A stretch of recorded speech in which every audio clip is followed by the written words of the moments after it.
एक पृथ्वी, एक परिवार, एक भविष्य, भारत ने नारा यह दिया है G20 के आयोजन के लिए अपनी प्रेसिडेंसी के दौरान, और यह साबित भी हो रहा है।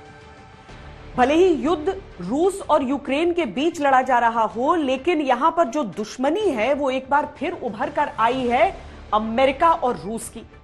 पूरी दुनिया कोशिश कर करके थक गई, दोनों देशों के बीच बातचीत हुई नहीं, लेकिन जब दोनों देशों के विदेश मंत्री हिंदुस्तान पहुंचे G20 के आयोजन के लिए, तो 10 मिनट दोनों विदेश मंत्रियों के बीच बातचीत हुई है, दुनिया को उम्मीद बंधी है।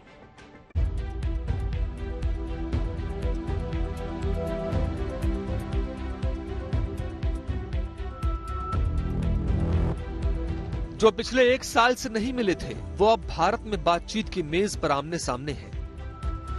जिनके दिलों में एक दूसरे के खिलाफ नाराजगी है, वो भारत में गिले शिकवे दूर करने की कोशिश करने आए हैं।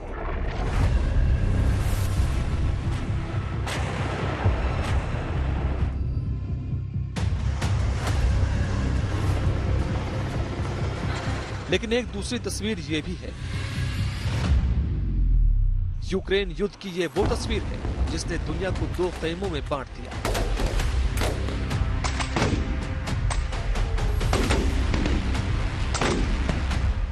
यूक्रेन युद्ध की ये वो तस्वीर है जिसने रूस को अलग थलग कर दिया। सारी दुनिया ये तय करने लगी कि कौन किसके साथ खड़ा रहेगा। रूस पर प्रतिबंध लग गए। दुनिया के साथ रूस का कारोबार बंद हो गया। अमेरिकी धमकी के सामने सबने सरेंडर कर दिया। लेकिन हिंदुस्तान की कूटनीति ने कमाल दिखाया और कहा, India first. You all know how much pressure we came on in respect of the oil issue. You know, buying oil at a time when the global markets were very different. Now the bottom line was we stood our ground. You know, we ensured that the Indian consumer came first.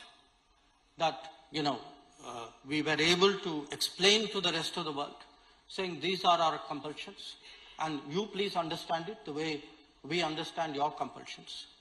So this is a very different India. रूस हो या America, दोनों ने भारत की ओर देखा। दोनों महाशक्तियों के बीच हिंदुस्तान एक पुल की तरह बन गया। India has selected the theme of one earth, one family, one future. चीन ने कोशिश की कि बातचीत के जरिए युद्ध का हल निकले। तुर्की ने कोशिश की, यूरोप के अलग अलग देशों ने कोशिश की, लेकिन पिछले 1 साल से दोनों देशों के बीच दुश्मनी बढ़ती ही चली गई। दिल्ली में बैठक हुई तो दिल तो नहीं मिले, लेकिन 10 मिनट की मुलाकात जरूर हो गई। I spoke briefly with Russia's Foreign Minister Lavrov on the margins of our G20 meeting today. I urged Russia to reverse its irresponsible decision and return to implementing the New START treaty. G20 की बैठकों में शामिल होने आए America के विदेश मंत्री और रूस के विदेश मंत्रियों ने हाथ जरूर मिला लिया। You actually met the Russian Foreign Minister Lavrov. So first, I think it's very clear in a variety of ways that Russia is isolated in terms of its aggression against Ukraine. Go back a couple of weeks ago, 141 countries, 3/4 of the United Nations, stood up in the General Assembly and voted for a resolution condemning Russia's aggression and calling for a just and durable peace in Ukraine. जिसे दुनिया नामुमकिन मान रही थी, उसे हिंदुस्तान ने मुमकिन कर दिखाया है। रूस और अमेरिका को भारत ने पहली बार मेज पर ला दिया है। Here at the G20, the foreign ministers meeting, if you look at the chair's statement that was put out by India, it reflects on the part of 18 of the 20 countries, that is every country except for Russia and China, the very language that was used by the leaders in the Bali meetings just a few months ago in terms of what Russia is doing in Ukraine.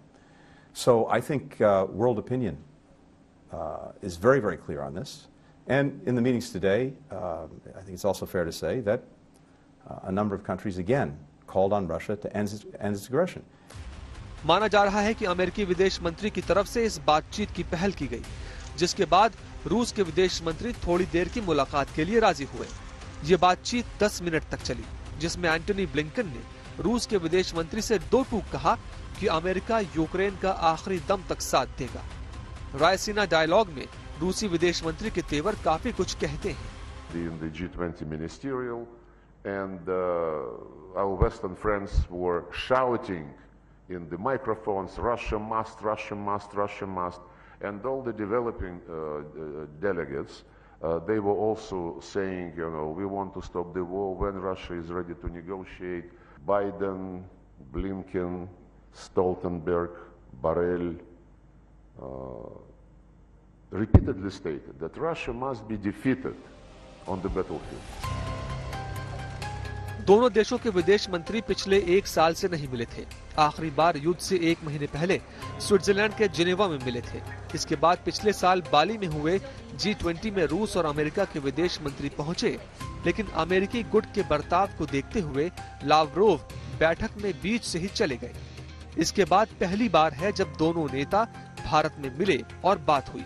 हालांकि दोनों में मतभेद बरकरार हैं। They don't remember about 1999 when Serbia was bombed? Wait a second. If you believe that the United States has the right to declare a threat to its national interest, any place on earth, like they did in Yugoslavia, in Iraq, in Libya, in Syria, 10,000 miles across the Atlantic Ocean, and they have the right to do so, and you don't ask them any questions. रूस के ये तेवर बता रहे हैं कि फिलहाल America और रूस के बीच की गर्माहट कम नहीं हो रही, लेकिन दुनिया की नजरों में ये बड़ी बात है कि कहीं से शुरुआत तो हुई। दुनिया के अखबारों में भारत की तारीफ है। भारत अमेरिका और रूस दोनों का करीबी दोस्त है। रूस के राष्ट्रपति व्लादिमीर पुतिन प्रधानमंत्री मोदी को सच्चा देशभक्त बताकर उनकी खुलकर तारीफ भी कर चुके हैं। इसलिए दुनिया को यकीन है कि अगर कोई एक देश और नेता अमेरिका और रूस को साथ ला सकता है तो वो भारत और नरेंद्र मोदी ही होंगे। आज का युग युद्ध का है नहीं, और हमने फोन पर भी कई बार आपसे इस विषय में बात की है कि डेमोक्रेसी और डिप्लोमेसी और डायलॉग, ये सारी बातें ऐसी हैं कि जो दुनिया को एक स्पर्श करती है।